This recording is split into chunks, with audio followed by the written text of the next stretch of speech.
महोदय, आपने मुझे ऊर्जा संरक्षण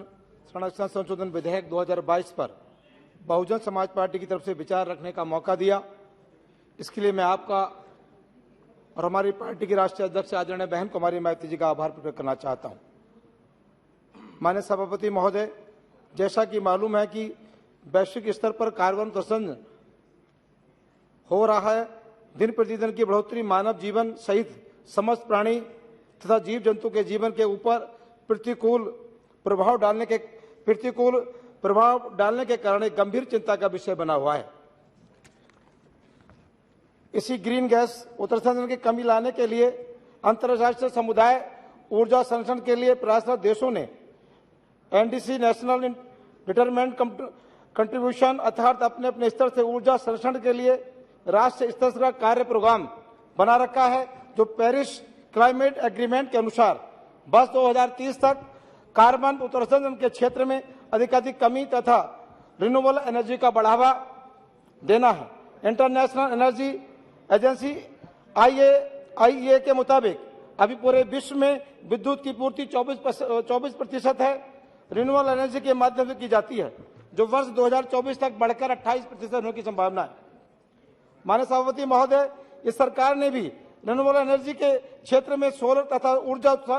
उत्पादन के क्षेत्र में कार्य किया जा रहा है, लेकिन दुर्भाग्य है कि केंद्र सरकार के अधीन और ऊर्जा संरक्षण विधेयक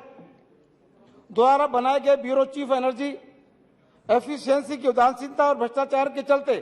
सोलर से ऊर्जा उत्पादन के क्षेत्र में तमाम कंपनियां कूद पड़ी हैं, जिनके पास इस क्षेत्र और ऊर्जा बचत का ज्ञान भी नहीं है। उदाहरण है कि हम सभी सांसद माननीय विधायकगण द्वारा अपने क्षेत्रों में स्ट्रीट सोलर लाइट लगवाते हैं, लेकिन खराब गुणवत्ता और जीरो मेंटेनेंस होने के कारण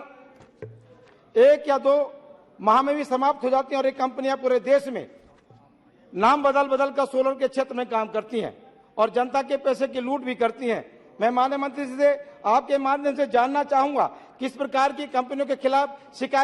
कितनी शिकायतें प्राप्त हुई और माननीय मंत्री जी ने उनके खिलाफ क्या कार्रवाई की। जब अपना प्रश्न उत्तर दें तो इसमें जरूर बताने का कष्ट करें। माननीय सभापति महोदय, ब्यूरो ऑफ एनर्जी एफिशिएंसी का कार्य है किसी व्यक्ति या कंपनी के द्वारा किए जा रहे ऊर्जा संरक्षण की देखभाल करें और करती भी हैं, लेकिन माननीय मंत्री जी से मुझे ये कहना कि किसी व्यक्ति या कंपनी के दिए गए ऊर्जा संरक्षण लोड के सापेक्षता में यदि सीमा के अंदर ऊर्जा संरक्षण किया जाता है तो उसके इंसेंटिव भी दिया जाना न्यायोचित होगा। वही दूसरी तरफ ब्यूरो द्वारा किए गए लोड के सापेक्ष में ऊर्जा का अधिक संरक्षण करता है तो मौजूदा 10 लाख जो पेनाल्टी है उसे बढ़ाकर 20 लाख पेनाल्टी को करना चाहिए। यदि 3 बार इसी कृत्य से पकड़ा जाता है तो कंपनी का रजिस्ट्रेशन निरस्त होना चाहिए। ऐसी भी मेरी आपसे मांग है। माननीय सभापति महोदय, मेरा मानना है कि देश की कुल आबादी का 80% जनता की आबादी ग्रामीण क्षेत्र में निवास करती है और चाहे वो ग्रामीण हो या शहरी, सभी को उसकी क्षमता के अनुसार ऊर्जा की आवश्यकता है तथा अपनी क्षमता अनुसार ऊर्जा का उपयोग भी करता है। ग्रामीण क्षेत्र के निवासियों को जिस प्रकार सरकार आवास, शौचालय, बिजली, पानी की व्यवस्था करती है, उसी प्रकार बिजली उत्पादन हेतु सोलर सिस्टम का उपयोग करके जिससे घरेलू उपकरण, टीवी, फ्रिज, LED पंखा चलाने के साथ साथ कुकिंग की भी सुविधा प्रदान करे और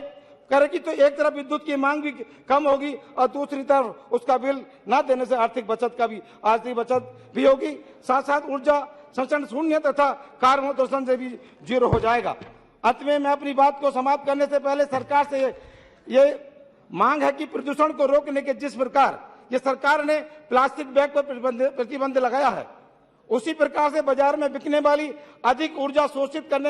करने वाले विद्युत उपकरणों के ऊपर प्रतिबंध लगाना चाहिए। साथ ही उसके द्वारा मानक के अनुरूप गैस उत्सर्जन की जांच समय समय पर की जानी चाहिए। पिछले सत्र में जिस दौरान माननीय मंत्री श्री नितिन गडकरी जी ने द्वारा हाइड्रोजन आधारित एक कार का उपयोग किया गया था, यह बहुत ही बड़ा ऊर्जा संरक्षण के क्षेत्र में क्रांतिकारी व सराहनीय कार्य है। इस टेक्नोलॉजी का प्रचार प्रसार और अनुसंधान अधिकाधिक करके समस्त ऑटोमोबाइल क्षेत्र सहित विद्युत उपकरणों को भी हाइड्रोजन आधारित बनाया जाना सरकार का महत्वपूर्ण कदम होगा, जिससे पेरिस क्लाइमेट एग्रीमेंट की शर्त